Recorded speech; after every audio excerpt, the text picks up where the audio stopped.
మాట్లాడుతున్నారు. ఇప్పుడు లైవ్ చూద్దాం. వినిపించి మీ పాపపు పాలన మీద ఖచ్చితంగా ప్రజాభిప్రాయ సేకరణ చేసి ప్రజా ఆందోళనలు చేస్తామని తెలియజేస్తున్నాం. ఒక అబద్ధాన్ని నిజం చేయటానికి మీరు ఎంతకైనా తెగించటానికి కూడా సిద్ధపడతారు. చంద్రబాబు నాయుడు గారు ఇకనైనా ఆపండి. వేదమూర్తి ప్రసాదం మీద 1000 నాల్కలతో మాట్లాడకండి. వేదమూర్తి ప్రసాదం మీద 1000 నాల్కలతో మాట్లాడకండి. వ్యక్తిగత రాజకీయాలలోకి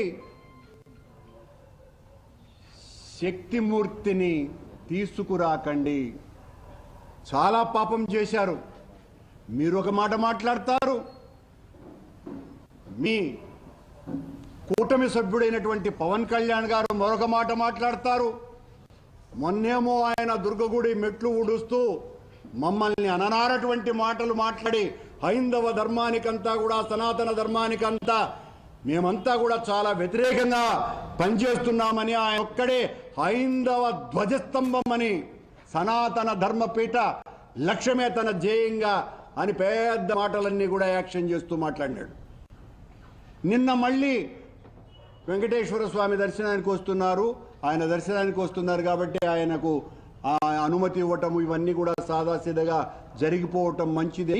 సన్నాయి నొక్కులు నొక్కినారు. చంద్రబాబు గారి అనుంగు శిష్యులేమో నిన్ను రానివ్వము అని భీకర ప్రతిజ్ఞలు చేస్తున్నారు. మరొక కూటమిలో ఉన్నటువంటి బీజేపీ వాళ్ళేమో నువ్వు వస్తే అడ్డుకుంటాం, అలిపిరిలోనే నిన్ను నిలేస్తాం అని, మేమే హిందువులం, ఇంకెవరు కూడా హిందువులు కాదు, హిందువులు అయినటువంటి మేము నిన్ను ప్రతిఘటిస్తాం, నిన్ను పైకి రానివ్వమనని వాళ్ళు భీష్మ ప్రతిజ్ఞలు చేస్తున్నారు. ఈ తిరుపతి బీజేపీ నాయకులు లేదా కొత్తగా బీజేపీలో చేరినటువంటి నాయకులు చెబితే, ఎవరు పేరు చెబితే వాళ్ళు హిందువులట, ఎవరు హిందువులు కాదని వాళ్ళు చెబితే వాళ్ళు హిందువులు కాదు. వీళ్ళు హిందూ ధర్మాన్ని పరిరక్షించేటువంటి వాళ్ళు. విశాలమైనటువంటి హైందవ సనాతన ధర్మ పరిరక్షణ కోసమని కంకణబద్ధులైనటువంటి కోట్లాది మంది మహనీయుల యొక్క జీవన విధానాన్ని చిదిమేస్తున్నటువంటి వ్యక్తులు వీళ్ళు. హైందవ సంస్కృతి గురించి మాట్లాడుతూ ఓనమాలు కూడా తెలియనటువంటి వాళ్ళు సనాతన ధర్మాన్ని గురించి. వీళ్ళు సనాతన ధర్మ పరిరక్షకులుగా కొత్త అవతారం ఎత్తి రోజు పత్రికల్లోనూ ప్రసార మాధ్యమాల్లోనూ తమకు కావలసినంత షేర్ తీసుకోవటం కోసమని వీరతాళ్లు కట్టుకొని విర్రవీగుతున్నారు. ఇది చాలా దారుణమైనటువంటి విషయం. మీరు చెబితే మేము హిందువులం అని అనిపించుకోవటానికి సిద్ధంగా లేం. మీలాంటి వాళ్ళు చెబితే మేము హిందువులని సిగ్గుపడిపోతాం.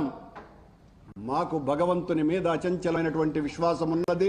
సనాతన ధర్మ విశ్వాసాల మీద, సనాతన సంస్కృతి మీద మీకంటే 10,100 రెట్లు ఎక్కువగా చదివి ఆచరించటానికి ఉపయుక్తమై అనేక హిందూ ధార్మిక ప్రచార కార్యక్రమాలు జగన్మోహన్ రెడ్డి గారు చెప్పటం మూలంగా గత 5 సంవత్సరాల కాలంలో ఎన్నో ప్రజాహిత హైందవ సంస్కృతి పరిరక్షణ ఉద్యమ కార్యక్రమాలను నిర్వహించినటువంటి సైనికులంగా, అంతకు పూర్వం రాజశేఖర రెడ్డి గారు ఉన్నప్పుడు చేసినటువంటి వందలాది సనాతన ధర్మ పరిరక్షణ కార్యక్రమాలను ఆచరణలో తీసుకువెళ్ళినటువంటి వాళ్ళంగా, హిందువులంగా మాకు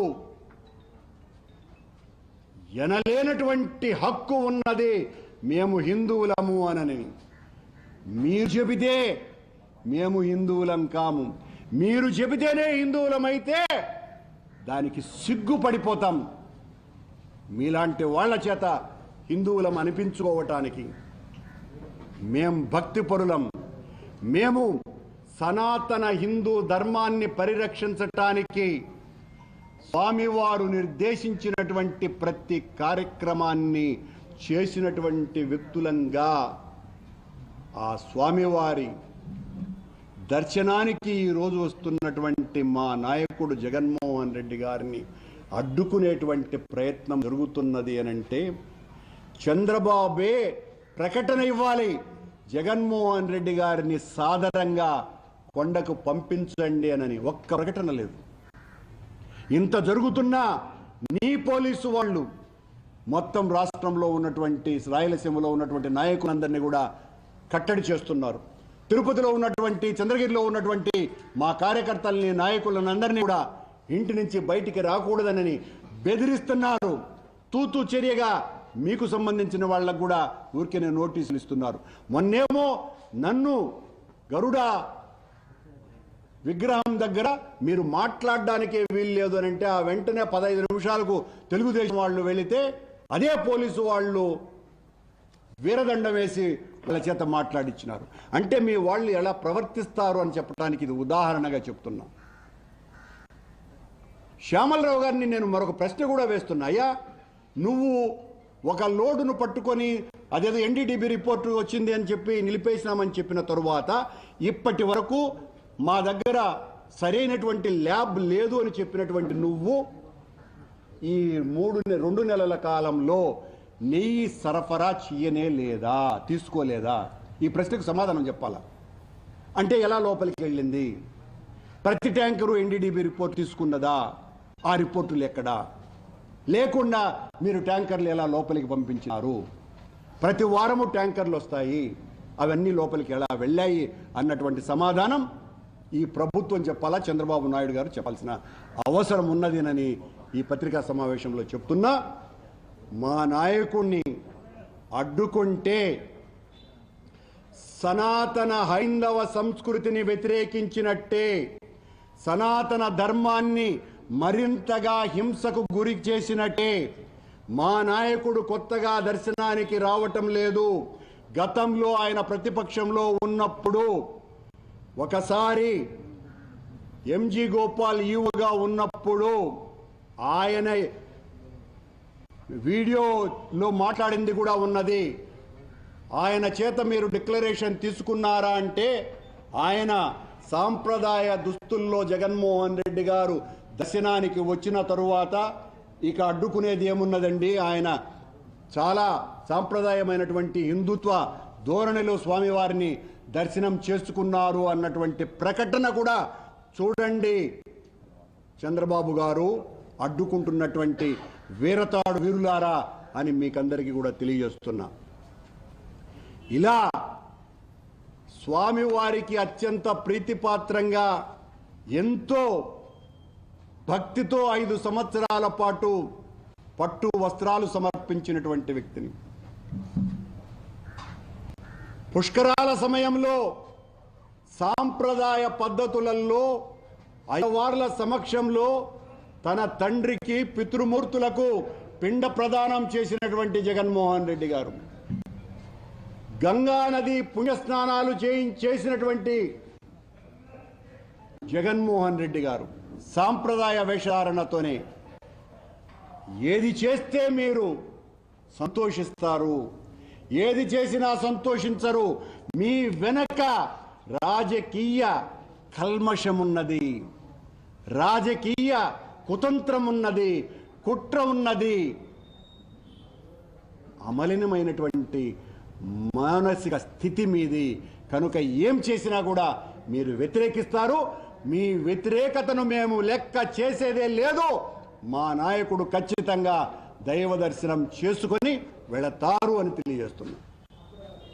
గత 5 సంవత్సరాల పాలనలో ఈ చట్టాన్ని అమెండ్మెంట్ను రద్దు చేసి ఈ డిక్లరేషన్ అనే దాన్ని తీసివేసే విధంగా చర్యలు తీసుకోండి. ఈ గొడవ ఉంది. నేను తీసుకోకపోతే మాత్రం ఏం గొడవలు ఉన్నాయి? అంటే రోజు మాట్లాడడానికి రోజు ఇది ఒక చర్చగా మాట్లాడాలి. అదేమన్నా ఇప్పుడు ఏమన్నా విషయమా? మేము లేము కదా అధికారంలో. ఉన్నప్పుడు ఎందుకు అడగలను? సంవత్సరాల కాలంలో ఉన్నప్పుడు మీరు ఎందుకు అడగలేదు? పూర్తిగా రద్దు చేసి సాంప్రదాయం ధరించి తిరునామం ధరించి అవసరం లేదు, పూర్తి నమ్మకం ఉందని చెప్తే చాలా యాక్ట్లో కూడా